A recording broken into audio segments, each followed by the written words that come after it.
exploring adolescents' daily life structures and psychological experiences, a social research perspective. Hello everyone, we are Team 49. I'm Eliza. I'm Link. I'm Lucy.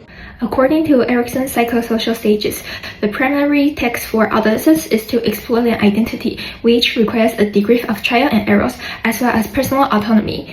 However, in Taiwan, the daily life of teenagers are highly structured. The structural pressure focuses them into a seamless rigid schedule, such as back-to-back transition between school and current school, resulting in a several deprivation of autonomy in their real lives. An inflexible lifestyle inevitably affects all demographics, but we believe and deeply feel that adolescents are the most direct victims. Lacking autonomy and feeling powerless and exhausted in reality, they turn to smartphones as a form of compensatory escape. However, a long-term dependence on mobile devices or allowing them to become the sole channel for relaxation can lead to significant issues regarding their physical and mental well-being and overall quality of life. Furthermore, the parents of these adolescents are also inevitably affected. On one hand, parents schedule cram school and extracurricular activities, hoping their children will prevail in the competitive education system. On the other hand, children begin to rely on smartphones to escape pressure, using them as a breathing space within their frantic lives. When the social narrative emphasizes the link between youth mental health issues and screen time, parents often become the frontline monitors. This frequently leads to parent-child conflicts over restrictive phone usage, resulting in a strained and rigid relationship. Ultimately, the society and the state will also bear the consequences. Rising rates of depression and anxiety among adolescents may lead to an increase in future national healthcare expenditures, such as psychological counseling and psychiatric treatments. Moreover, long-term digital dependence from a young age can lead to decreased self-efficacy and a decline in interpersonal skills, potentially resulting in a drop in the quality of future labor force. To prove our perspective, we conduct interviews with students from 6 high schools to gain an in-depth understanding of their daily routines and the frequency of the smartphone use. Our findings indicate that despite coming from different schools, these students share a remarkably similar patterns of life. That is, most of them are leading a high-structured life with leisure time and freedom. In the meantime, smartphone is an indispensable part in the daily life. In our survey, we received a total of 205 responses. The data shows that 80% of respondents agreed that their daily schedule is arranged or predetermined with little flexibility, while 77% agreed that they use smartphone to escape the pressure from their demanding real life. In addition, nearly 90% of respondents report they tend to use their phones when they have just finished a task or feel exhausted. Our findings support our inference that adolescent life is indeed lacking in flexibility, and that teenagers use smartphone as a tool for compensatory autonomy. As evidenced by survey results, this phenomenon significantly impacts the psychological well-being of adolescents. Deprived of autonomy or agency, the young people experience a sense of powerlessness and fatigue in their real life, making smartphone use the simplest and fastest way to achieve psychological compensation. In the meantime, they lose the opportunity to develop important skills such as self-resolution and deep focus. Furthermore, although many teenagers do enjoy night hours as free time of their own, the majority agreed with the statement, "I fail to be recharged even after sleeping." In the long term, this cycle impairs brain development and emotional stability, leading to chronic fatigue and sleep deprivation. Consequently, adolescents turning to social media or cyberspace is not really the matter of addiction. Instead, it is a search for the compensatory space to escape structure, advance surveillance, and practice autonomy. When teenagers appear passive in reality or show internal issues such as anxiety or rule breaking, these are actually symptoms reflecting the correction of their life structure. We believe that because many adolescents currently lack autonomy, the smartphone has become the tool for them to prove the matter of addiction. Regarding this social challenge, current international trends and existing politicals include following. First, social media bans implemented by Australia and other nations. While these bans temporarily separate students from the screen, they largely adopt a regulatory stance that fails to address the underlying psychological deficiency. We believe that a sustainable society should not be built upon the meticulous surveillance of the next generations. Instead, it should be founded on the support of their psychological resilience and respect for their autonomy. Furthermore, according to our interview with a high school student from Australia, the implementation of this policy is far less complete than imagined. Students continue to access social media by using VPNs and other workarounds.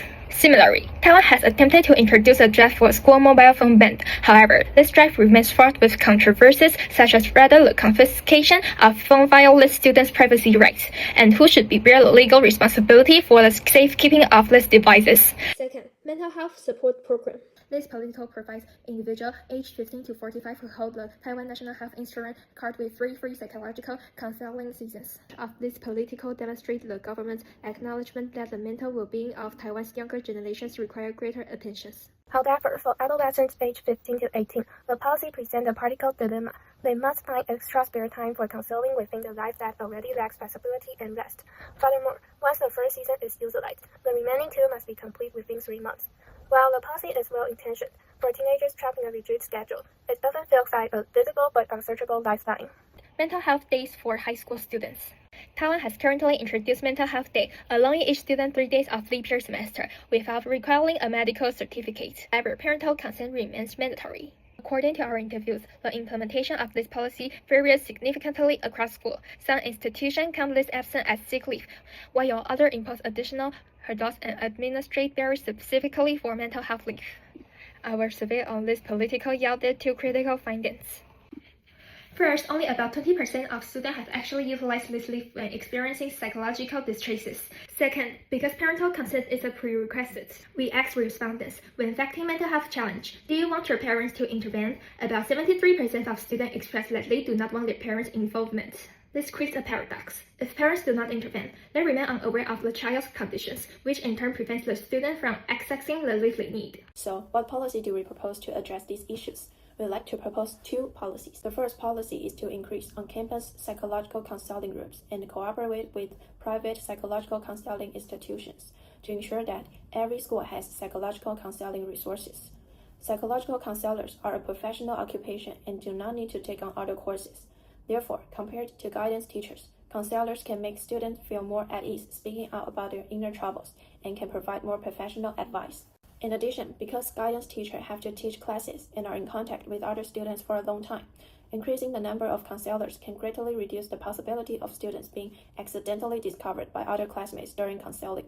It can also prevent students from feeling uneasy because they worry about affecting the teacher's impression of them, or being afraid that the teacher might give them special attention unintentionally.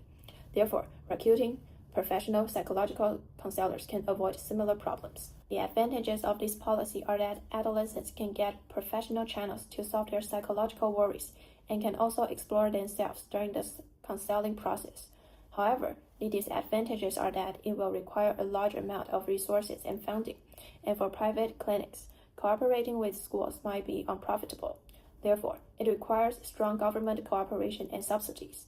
Furthermore, it cannot force adolescents to use counseling resources, so there will still be adolescents who feel psychological discomfort but are not willing to use counseling to solve it. The second policy is to improve the mental health leave system in secondary school. Currently, in Taiwan, only some universities have this. Secondary schools have mental health adjustment leave, but it is counted as sick leave, limited to 3 times per semester, and requires parental consent. So, no medical certificate is needed. We propose providing students with 5 days of mental health per semester. Hoping this allows students to have their own time to independently process their inner troubles and have time for real rest. The advantage of this policy are that it can help students alleviate psychological pressure and make school or parents face children's mental health issues seriously, giving students enough time to rest and preventing problems from becoming more severe. Disadvantage are that without proper regulations, students might abuse it using it as a way to avoid schoolwork or exam. It could also cause students to fall behind in their studies or fail to keep up with the progress, which instead creates even greater academic pressures later on. Additionally, some students may prefer not to take the leave because they do not want others to know they have taken mental health leave. The above 2 policies combined, we believe that expanding on-campus psychological counseling clinic is the most effective approach. In modern society, many parents remain reluctant to acknowledge that their children may be facing mental health crisis. The children are those reluctant to initiate conversations with their families, being that even if they do, they will not be taken seriously nor receive effective help. 4. Establishing counseling clinic within on-campus provides students with a direct professional channel for expression. All of this requires significant resource and funding along with cooperation and subsidies from the government, especially the Ministry of Education. On-campus counseling clinic will be the most feasible, practical, and impactful policy. This policy differs from Taiwan's existing mental health support scheme for young adults in several key ways. The current policy provides 3 free counseling seasons at designated partner institutions, with a requirement that once the first season is used, the remaining 2 must be complete within 3 months. However, because students' lives are already overloaded, it is often extremely difficult for them to allocate a dedicated block of time to travel off campus for counseling. And also, with counseling techniques on campus within walking distance, students can use their lunch break, after school hours, or other free time. This allows them to access counseling service with greater flexibility and ensure they can choose a complete time which fits within their constrained schedules. Conclusion.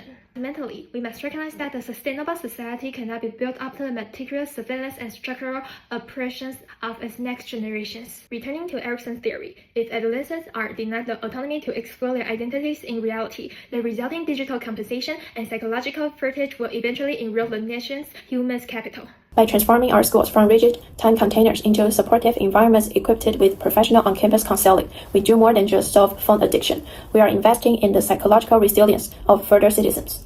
A truly sustainable Taiwan is one where the youth no longer need to escape into virtual worlds to find freedom, but are instead empowered to practice their agency and develop self-regulation within their daily lives. This is the end of our presentation. Thank you for your attention. Bye!